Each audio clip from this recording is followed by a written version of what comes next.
Diamonds विश्व में सबसे पहले भारत में पाए गए, जिसके कई साक्ष्य 4th सेंचुरी की ट्रेड में मिलते हैं।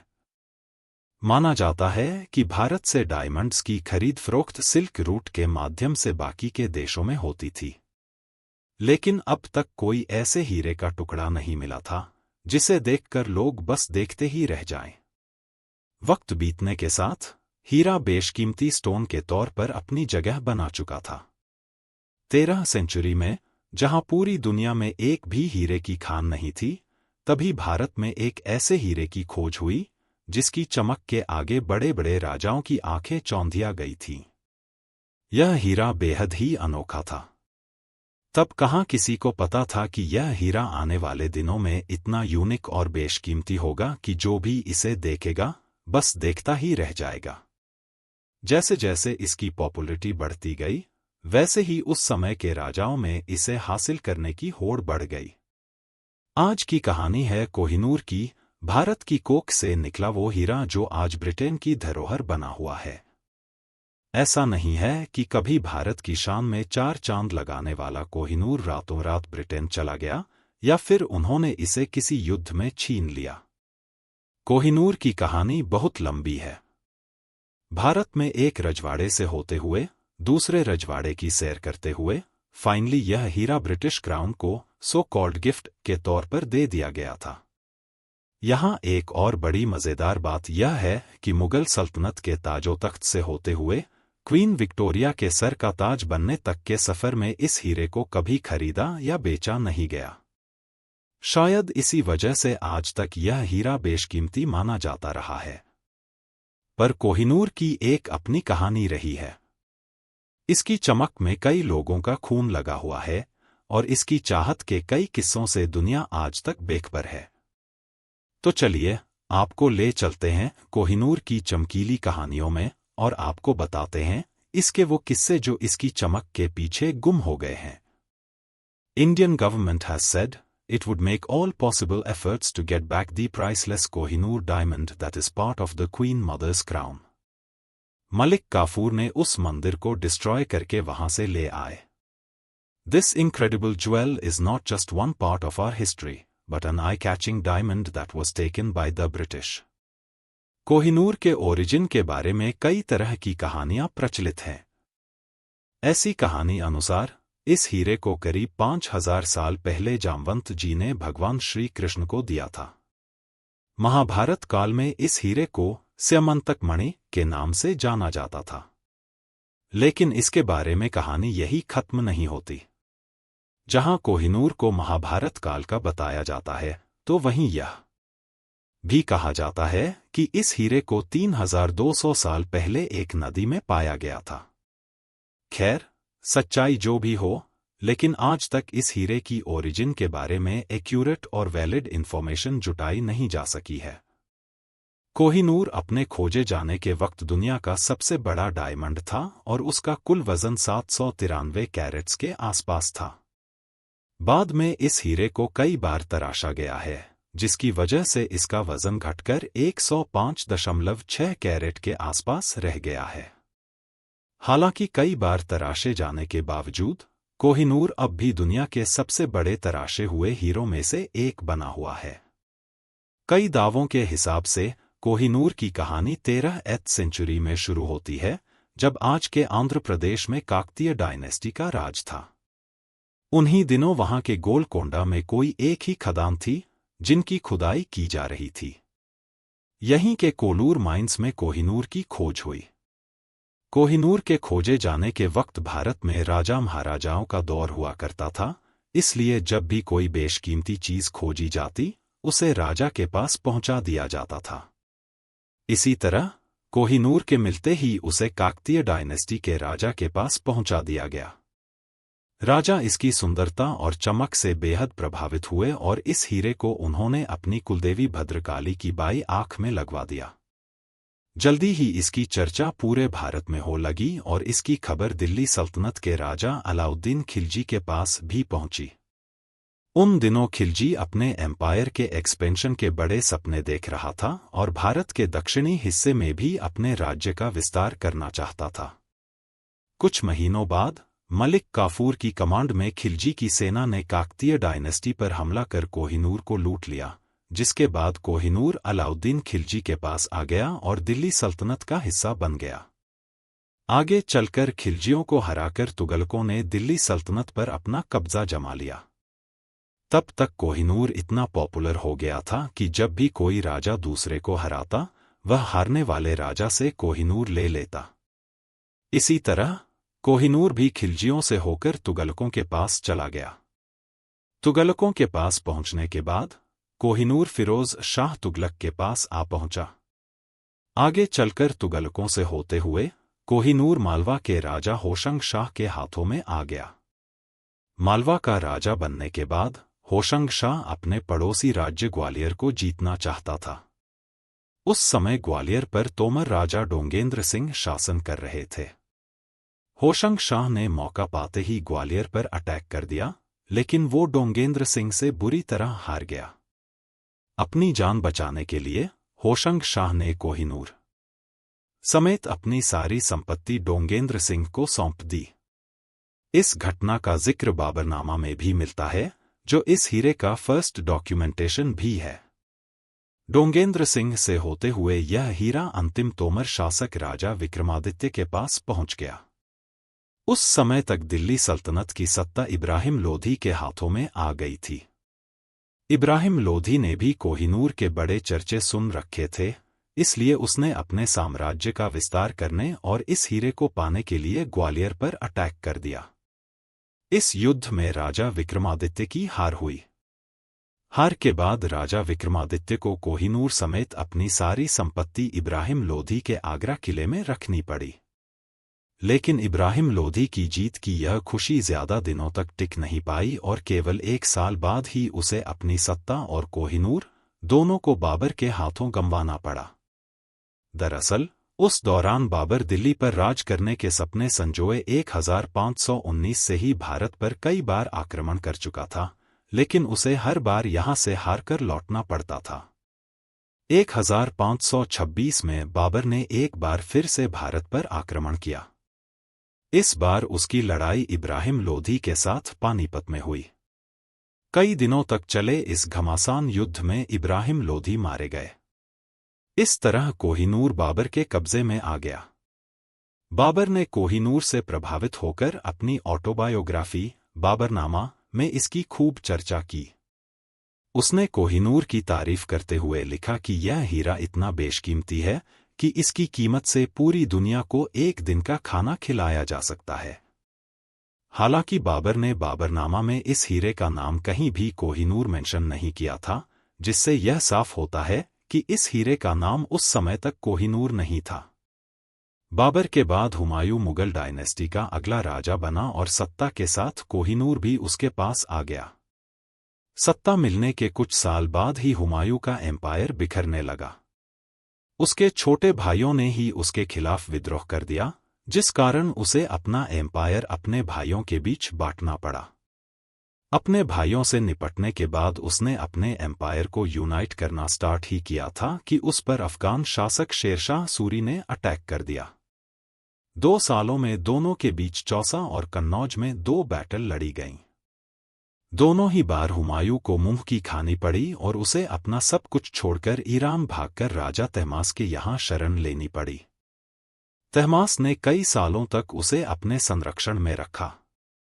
उनके इस व्यवहार से खुश होकर हुमायूं ने कोहिनूर उनको उपहार में सौंप दिया। इस तरह कोहिनूर पहली बार भारत से बाहर ईरान पहुंचा गया।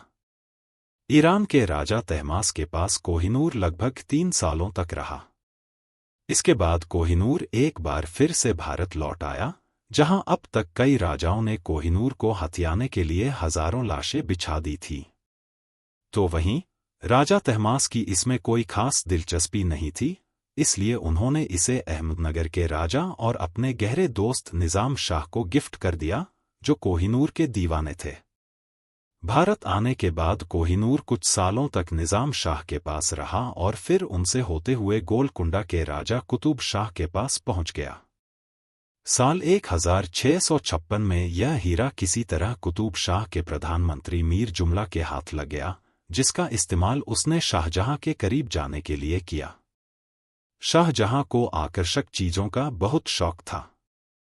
इसी शौक के चलते उसने पीकॉक थ्रोन बनवाना शुरू किया। कहा जाता है कि इस पीकॉक थ्रोन को बनवाने में शाहजहां ने ताजमहल से भी 2 गुना खर्चा किया था। उसने सिंहासन में कई तरह के डायमंड, गोल्ड और बेशकीमती स्टोन्स लगवाए और कोहिनूर को इस थ्रोन के सबसे ऊपरी हिस्से में जगह दी। लेकिन उस सिंहासन पर शाहजहां ज्यादा वक्त तक नहीं बैठ पाया और आगे चलकर उसके ही बेटे औरंगजेब ने उसे अरेस्ट करवाकर जेल में डलवा दिया। औरंगजेब ने अपने पिता की सत्ता हथियाने के साथ साथ कोहिनूर को भी हड़प लिया। औरंगजेब कोहिनूर को देखने के बाद इससे बहुत आकर्षित हुआ और उसने इसे और भी अट्रैक्टिव बनाने के लिए एक मशहूर जौहरी को इसे तराशने का काम सौंप दिया। लेकिन तराशने के दौरान कोहिनूर का काफी हिस्सा टूट गया, जिससे यह 793 कैरेट की जगह महज 186 कैरेट का रह गया। औरंगजेब को जब इसकी खबर लगी तो वह बहुत गुस्सा हुआ और उसने उस जौहरी पर भारी भरकम जुर्माना लगाकर इसे अपने खजाने में रखवा दिया। जहां कोहिनूर अपनी चमक के लिए मशहूर था, तो वहीं इसके बारे में यह भी कहा जाता है कि इस हीरे को जिसने भी अपने पास रखा, उसने शुरुआत में हर जगह जीत का परचम लहराया। लेकिन बीतते समय के साथ यह हीरा ही उसकी बर्बादी का कारण बना। आने वाले सालों में लोगों ने इसे सच होते हुए भी देखा। खोजे जाने के बाद से यह हीरा जिस भी राजा के पास गया, उसका एम्पायर बहुत तेजी के साथ बिखर कर बर्बाद हो गया। मुगल बादशाह बाबर, हुमायूं और शाहजहां के पास कोहिनूर रहा था और उन्हें अपने शासन के अंत में सबसे बुरे दौर से गुजरना पड़ा। जबकि हीरा कभी भी मुगल सम्राट अकबर के पास नहीं रहा और वह मुगलों में सबसे लोकप्रिय शासक रहे। मुगलों के बिखरते साम्राज्य के बीच कोहिनूर इसी डायनेस्टी के राजा मोहम्मद शाह रंगीला के पास पहुंचा, जिन्हें बहादुर शाह रंगीला के नाम से भी जाना जाता था। मुगल इस दौरान कमजोर पड़ चुके थे। इसी का फायदा उठाते हुए ईरान के शासक नादिर शाह ने आक्रमण कर बहादुर शाह रंगीला के एम्पायर को तहस-नहस कर दिया। उसने पूरी दिल्ली में भयंकर कत्लेआम मचाया। जो भी उसके रास्ते में आया, वह अपनी जिंदगी से हाथ धो बैठा। चंद दिनों के अंदर ही नादिर शाह ने मुगलों की सारी संपत्ति लूट ली और शाहजहां द्वारा बनवाया गया पीकॉक थ्रोन भी अपने कब्जे में ले लिया। लेकिन अब तक उसे वो कोहिनूर नहीं मिला था, जिसकी चमक के चर्चे उसने सुन रखे थे। दरअसल, कोहिनूर उसके हाथ अभी तक इसलिए नहीं लगा था क्योंकि बहादुर शाह रंगीला उसे अपनी पगड़ी में छुपाकर रखता था। नादिर शाह को जब इस बात की खबर लगी, तो उसने इसे हासिल करने के लिए बहादुर शाह से अपनी जीत की खुशी मनाने के लिए एक दूसरे की पगड़ी पहनने को कहा। बहादुर शाह, जो पहले ही जंग हार चुके थे, अब नादिर शाह की बात न मानकर अपनी जिंदगी नहीं गंवाना चाहते थे, इसलिए उन्हें अपनी पगड़ी उतारने के लिए मजबूर होना पड़ा। जैसे ही बहादुर शाह ने अपनी पगड़ी निकाली, हीरा जमीन पर गिर पड़ा। जमीन पर गिरते ही उसकी रोशनी चारों तरफ फैल गई। इसे देखकर नादिर शाह चौंक गया और उसके मुंह से कोहिनूर शब्द निकल पड़ा, जिसका मतलब था माउंटेन ऑफ लाइट। तब से ही यह हीरा कोहिनूर के नाम से जाना जाने लगा। कुछ दिनों के बाद नादिर शाह भारत से कोहिनूर समेत बहुत सारी संपत्ति लूटकर अपनी सेना के साथ ईरान लौट आया। वक्त गुजर जाने के बावजूद उसका कोहिनूर को लेकर आकर्षण कम नहीं हुआ। वो कोहिनूर का इतना दीवाना था कि उसे हर वक्त अपनी नजरों के सामने रखना चाहता था। इसलिए नादिर शाह ने कोहिनूर को अपनी बाह पर बांधना शुरू कर दिया। कुछ सालों तक तो सब ठीक चलता रहा, लेकिन फिर कोहिनूर ने नादिर शाह के एम्पायर पर भी अपना असर दिखाना शुरू कर दिया। उसकी जिंदगी इस कदर बर्बाद हुई कि अंतिम समय में वह अपना दिमागी संतुलन खो बैठा और अपने ही लॉयल बॉडीगार्ड्स पर शक करने लगा। इस शक के चलते उसने अपने सभी कमांडर्स को हटाकर उनकी जगह अहमद शाह दुर्रानी को कमांडर अपॉइंट किया और बॉडीगार्ड्स को खत्म करने का आदेश दे दिया। लेकिन नादिर शाह की प्लानिंग की खबर उसके पुराने बॉडीगार्ड्स को लग गई, जिसके बाद सालार खान और मोहम्मद खान कजर नाम के 2 बॉडीगार्ड्स ने उसी रात नादिर शाह की हत्या कर दी। आगे चलकर नादिर शाह के फाइनेंशियल ऑफिसर मोहम्मद काजिम मारवी ने आलम अराए नादरी नाम से एक किताब लिखी, जिसमें इस हीरे का नाम कोहिनूर मेंशन किया गया था, जो इस हीरे का कोहिनूर नाम होने का पहला वैलिड सोर्स है। नादिर शाह की मौत के बाद उसके एम्पायर पर अहमद शाह दुर्रानी का कब्जा हो गया और वह कोहिनूर को ईरान से अफगानिस्तान ले गया।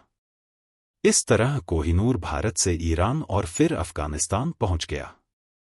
इसके बाद अफगानिस्तान में ही अहमद शाह दुर्रानी के ही वंशज शाह शुजा दुर्रानी के पास कोहिनूर आ गया।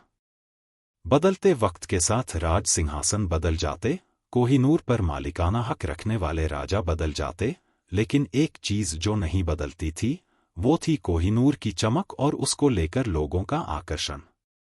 एक बार शाह शुजा की पत्नी वफा बेगम से किसी ने कोहिनूर की कीमत की भविष्यवाणी प्रेडिक्शन करने को कहा।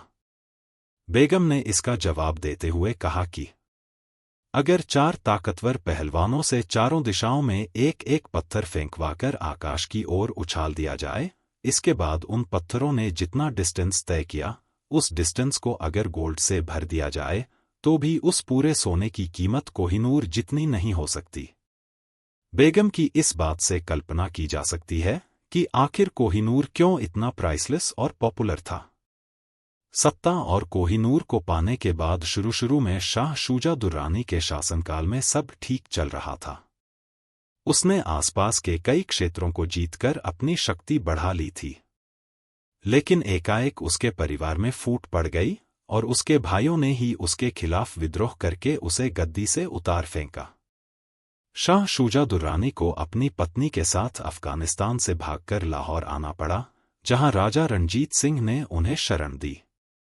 महाराजा रणजीत सिंह ने न केवल उसे लाहौर में रहने की इजाजत दी, बल्कि उसे फिर से अपनी सत्ता हासिल करने के लिए मोटिवेट भी किया। दोबारा सत्ता हासिल करने के क्रम में उसने अटक पर हमला किया, लेकिन उसे हार का सामना करना पड़ा। अटक के शासक जहान दाद खान ने उसे अरेस्ट कर लिया और श्रीनगर की जेल में बंद कर दिया। जैसे ही इसकी खबर महाराजा रणजीत सिंह को लगी, उन्होंने अपने कमांडर महकम चंद को उसे छुड़वाने के लिए कश्मीर भेजा, जिसके बाद महकम चंद ने उसे रिहा करवाकर लाहौर ले आए। महाराजा रणजीत सिंह द्वारा अपने हस्बैंड की जान बचाने से वफा बेगम बहुत खुश हुईं और उन्होंने कोहिनूर महाराजा रणजीत सिंह को गिफ्ट के तौर पर दे दिया। महाराजा रणजीत सिंह सिख एम्पायर के राजा थे। उस समय भारत में अंग्रेजों की हुकूमत थी, इसलिए उनके घर कई अंग्रेज अफसरों का आना जाना लगा रहता था। कोहिनूर हासिल करने के बाद जब भी अंग्रेज अफसर उनके घर जाते, वो बड़ी शान से कोहिनूर को दिखाकर उसकी किया। अंग्रेजों और सिखों के बीच 2 बड़े युद्ध हुए, जिन्हें एंग्लो सिख वॉर्स कहा जाता है। पहले युद्ध में सिखों ने जबरदस्त मुकाबला किया, लेकिन दूसरा युद्ध अंग्रेजों के पक्ष में गया। अंततः 1849 में पंजाब पर पूरी तरह से अंग्रेजों का कब्जा हो गया। ब्रिटिश ईस्ट इंडिया कंपनी ने सिख एम्पायर को आधिकारिक रूप से हड़प लिया और उसके साथ ही कोहिनूर भी उनके कब्जे में चला गया। उस समय केवल 10 साल का दलीप सिंह, जो सिख साम्राज्य का आखिरी राजा था, उसे अंग्रेजों ने दिल्ली बुलाया और उससे जबरन एक संधि पर साइन करवाया गया। इस संधि को ट्रीटी ऑफ लाहौर कहा जाता है। इस संधि के तहत दलीप सिंह को कोहिनूर को महारानी विक्टोरिया को गिफ्ट करना पड़ा। हालांकि इसे गिफ्ट का नाम दिया गया, लेकिन असलियत में यह एक जबरदस्ती छीना गया खजाना था। इसके बाद कोहिनूर को एक खास बक्से में बंद करके एक ब्रिटिश जहाज के जरिए इंग्लैंड भेजा गया। इस यात्रा के दौरान भी कोहिनूर ने अपनी मनहूसियत का असर दिखाया। जिस जहाज से यह हीरा इंग्लैंड जा रहा था, उसमें भारी तूफान आया, कई लोग बीमार पड़ गए और यहां तक कि कुछ क्रू मेंबर्स की मौत भी हो गई। 1850 में जब कोहिनूर इंग्लैंड पहुंचा, तब इसे महारानी विक्टोरिया को सौंपा गया। कुछ साल बाद इसे ग्रेट एक्सहिबिशन ऑफ लंदन में आम जनता के लिए प्रदर्शित किया गया, लेकिन लोगों को इसकी चमक उतनी प्रभावशाली नहीं लगी जितनी उन्होंने सुनी थी। इसी वजह से ब्रिटिश राजघराने ने कोहिनूर को दोबारा तराशने का निर्णय लिया। इस बार इसे एक नए डिजाइन में काटा गया, जिससे इसकी चमक तो और बढ़ गई, लेकिन इसका वजन फिर घटकर लगभग 105.6 कैरेट रह गया। इसके बाद यह हीरा महारानी विक्टोरिया के क्राउन ज्वेल्स का हिस्सा बन गया और आज भी यह ब्रिटेन की टॉवर ऑफ लंदन में रखा हुआ है, एक ग्लास बॉक्स में, भारी सिक्योरिटी के बीच। दिया सिखों के लिए अंग्रेजी सेना का सामना करना मुश्किल हो गया और कुछ ही दिनों के भीतर अंग्रेज यह युद्ध जीत गए। इसके बाद अंग्रेजों ने सिख एम्पायर से कश्मीर भी छीन लिया। इसके 4 साल बाद 1849 के शुरुआती महीने में ब्रिटिशर्स ने फिर से सिख एम्पायर पर हमला कर दिया। कमजोर पड़ चुके सिख एम्पायर की सेना जल्द ही पीछे हटने पर मजबूर हो गई और 29 मार्च 1849 को अंग्रेजों ने लाहौर फोर्ट पर अपना कब्जा जमा लिया। अंग्रेजों ने सिखों के सामने लाहौर ट्रीटी का प्रपोजल रखा, जिसे उन्हें मजबूरन एक्सेप्ट करना पड़ा। इस ट्रीटी के बाद ब्रिटिशर्स ने महाराजा दलीप सिंह को 50,000 पाउंड की एनुअल पेंशन देने की घोषणा की, जिसकी कीमत आज करीब 55 करोड़ होती है। इसके बाद अंग्रेजों ने उनकी मां जिंद कौर को जेल में डालकर दलीप सिंह को महारानी विक्टोरिया के पास लंदन भेज दिया। इस तरह अंग्रेजों ने सिख एम्पायर की बिखरी सत्ता के एक होने की आखिरी उम्मीद को भी हम हमेशा के लिए खत्म कर दिया। सिख एम्पायर को हड़पने के बाद governor general Lord Dalhousie Kohinoor को लेने खुद लाहौर फोर्ट आए थे। यहां से कोहिनूर को हासिल करने के बाद उन्होंने इसे 6 अप्रैल 1850 को एक शिप से महारानी विक्टोरिया के पास ब्रिटेन भेज दिया। कोहिनूर को ब्रिटेन ले जाने वाली शिप को रास्ते में कई मुश्किलों का सामना करना पड़ा था। जब शिप बीच समुद्रों में था, उसी समय एक तेज तूफान के कारण जहाज एकदम डूबने के करीब पहुंच गया था। किसी तरह करीब 3 महीने बाद शिप 29 जून 1850 को ब्रिटेन पहुंचा।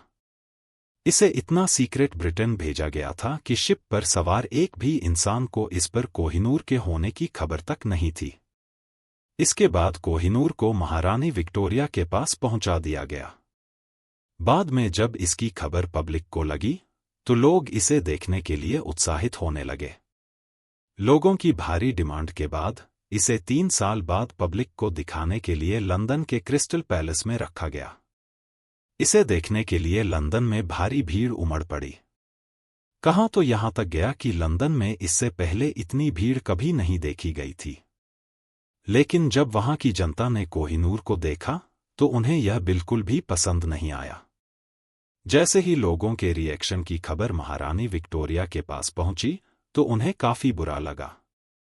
उन्होंने कोहिनूर को और ज्यादा अट्रैक्टिव बनाने के लिए इसे यूरोपियन स्टाइल में तराशने के आदेश दिए। वो चाहती थीं कि इसे ऐसी शेप दी जाए कि इसे उनके ताज में आसानी से फिट किया जा सके। करीब 38 दिनों के बाद इसे तराश कर महारानी विक्टोरिया के ताज में लगा दिया गया। तराशने के बाद यह हीरा करीब 105 कैरेट के आसपास ही रह गया था। कोहिनूर को अपने ताज में लगवाने के बाद महारानी विक्टोरिया ने इसे अपनी अंतिम सांस तक पहना। उनकी मौत के बाद भी इसे किसी भी राजा के बजाय केवल महारानियों को ही पहनाया गया। जिस तरह का बिलीफ इसको लेकर क्रिएट हुआ था, उसको कहीं ना कहीं अंग्रेज भी मानते थे। बिलीफ के हिसाब से कोहिनूर को जो भी आदमी अपने पास रखता, उसका नुकसान ही होता। लेकिन कोहिनूर के कर्ज का किसी औरत पर कोई प्रभाव नहीं होता, इसलिए पीढ़ी दर पीढ़ी इसे ब्रिटेन की महारानियों ने इस्तेमाल किया और बाद में यह ब्रिटेन की धरोहर बनकर रह गया। लंबे समय से ब्रिटिश राजघराने में रानियों की शोभा बढ़ाते हुए यह कोहिनूर अब भारत की पहुंच से काफी दूर चला गया था। पर फिर 1947 में जब भारत आजाद हुआ, तब भारत समेत कई अन्य देश भी कोहिनूर पर अपना क्लेम जताते हुए ब्रिटेन से इसकी डिमांड करने लगे। कोहिनूर अलग अलग समय पर कई कंट्रीज के अलग अलग राजाओं के पास रहा था, इसलिए ऐसे सभी देशों का मानना था कि कोहिनूर पर उनका हक है। कई कंट्रीज द्वारा क्लेम आने के बाद ब्रिटेन ने कोहिनूर को इनमें से किसी को भी देने से इनकार कर दिया। अब तक कोहिनूर पर इंडिया, पाकिस्तान, अफगानिस्तान और ईरान अपना क्लेम कर चुके हैं। भारत सरकार इसे ब्रिटेन से इंडिया भेजने की कई बार रिक्वेस्ट कर चुकी है, लेकिन ब्रिटेन हर बार इसे लौटाने में आनाकानी करता रहा है। भारत ने आज़ादी के तुरंत बाद 1947 और 1953 में इस पर अपना क्लेम किया था, लेकिन ब्रिटिश गवर्नमेंट ने इसे नॉन नेगोशिएबल बताकर भारत को सौंपने से साफ इनकार कर दिया था।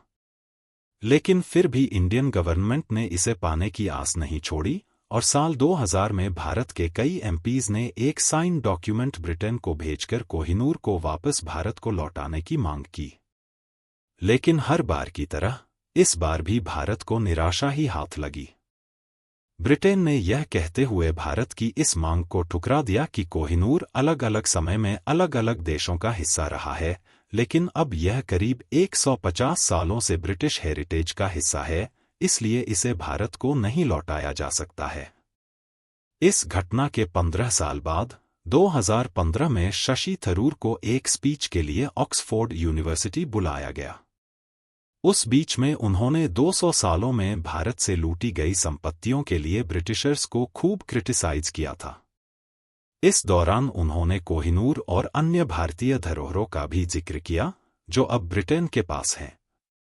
इसके एक साल बाद 2016 में एक एनजीओ ने सुप्रीम कोर्ट में एक पिटीशन फाइल की, जिसमें भारत सरकार से ब्रिटेन द्वारा चुराए गए कोहिनूर को वापस भारत लाने के बारे में कई सवाल पूछे गए थे। बाद में जब इस केस की हियरिंग हुई, तो उसमें इंडियन गवर्नमेंट को सॉलिसिटर जनरल रंजीत कुमार ने रिप्रेजेंट किया था। हियरिंग में उनका कहना था कि ब्रिटेन ने कोहिनूर को सिख एम्पायर के राजा दलीप सिंह से एक ट्रीटी के तहत हासिल किया था। उनके इस तर्क के आधार पर सुप्रीम कोर्ट ने ब्रिटेन द्वारा कोहिनूर को चोरी करने की बात को खारिज कर दिया।